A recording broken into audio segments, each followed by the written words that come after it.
যেহেতু সহিহ হাদিসের হাদিস আল্লাহ রাসূল বলেছেন মুস্তাহিদজন সমাধান দিকে যদি ভিন্ন ভিন্ন রায় দিয়ে থাকেন বলে আমার কথা বলতে থাকলে হাদিসের মর্ম বুঝতে থাকলে কোন মতে গুনাহ আছে ভিন্ন ভিন্ন মত হয়ে থাকলে কোন মতে গুনাহ আছে কোন মতেই গুনাহ নেই উভয় মতেই সব।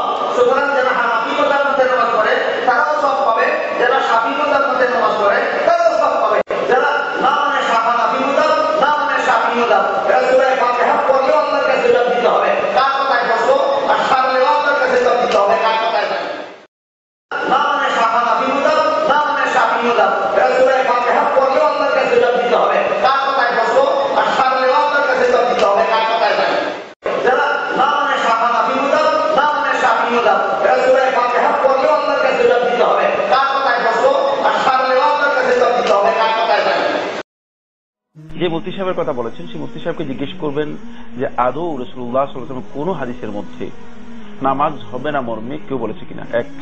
দুই নম্বর হচ্ছে নামাজ হবে না মর্মে মানে কোন যুগে কোন আলেম ফতোয়া দিয়েছে কিনা। তিন, ইমাম আবু হানিফা রাহমাতুল্লাহ আদৌ নামাজ হবে না বলছেন কিনা। এটি ডাহা মিথ্যা কথা। আমি দুঃখিত এই কথা বলার জন্য যে তিনি একজন ইমাম বা মুফতি হয়ে যদি এ ধরনের কথা বলে থাকেন তাহলে ভুল বলেছেন কোনো সন্দেহ নেই। বাকি এই বিষয়ে ওলামায়ে কেরাম ইখতিলাফ আছে, তার উচিত হবে যেটা সেটা হলো ওলামায়ে কেরামের ইখতিলাফ আছে এই কথা বলা, কিন্তু রাসূলুল্লাহ সাল্লাল্লাহু আলাইহি ওয়াসাল্লাম হাদিসের নির্দেশনা কি সহিহ বুখারী হাদিসের মধ্যে স্পষ্ট করে এসেছে। রাসূলুল্লাহ সাল্লাল্লাহু আলাইহি ওয়াসাল্লাম বলেছেন আপনি হাদিসের কিতাবগুলো দেখুন, সহিহ বুখারী বঙ্গানুবাদ হয়েছে, একাধিক বঙ্গানুবাদ রয়েছে। আপনি সহিহ বুখারী যখন খুলে দেখবেন কিতাবুস সালাতের মধ্যে স্পষ্ট করে বর্ণিত হয়েছে রাসূলুল্লাহ সাল্লাল্লাহু আলাইহি ওয়াসাল্লাম বলেছেন যে লা সালাতা লিমান লাম ইয়াকরা বিফাতিহাতিল কিতাব, যে সূরা ফাতিহা পড়ল না তার নামাজই হলো না। তাহলে এখন আমি কি রাসূল সাল্লাল্লাহু আলাইহি ওয়াসাল্লামের বক্তব্য মানবো নাকি অন্য কোন মুফতি নিজেকে যিনি মুফতি দাবি করতেছেন কেউ তাকে মুফতি হিসেবে আসলে নিয়োগ দেয় নাই কোথাও, এই ধরনের ব্যক্তির কথা মানবো? এখানে আমাদের বিশ্লেষণের বিষয় আছে, আমাদের বুঝ বিবেচনার বিষয় আছে। যেহেতু আমরা নির্দেশিত হয়েছি আল্লাহ এবং তার রাসূলের আনুগত্যের জন্য, সূরা মুহাম্মদের 13 নম্বর আয়াতের মধ্যে আল্লাহ সুবহানাহু ওয়া তাআলা বলেছেন আতিউল্লাহ ওয়া আতিউর রাসূলা ওয়া লা তুবতিলু আমালাকুম, তোমরা আল্লাহর আনুগত্য করো, রাসূলের আনুগত্য করো। ওয়া লা তুবতিলু আমালাকুম, তোমরা তোমাদের আমলসমূহকে বরবাদ করো না।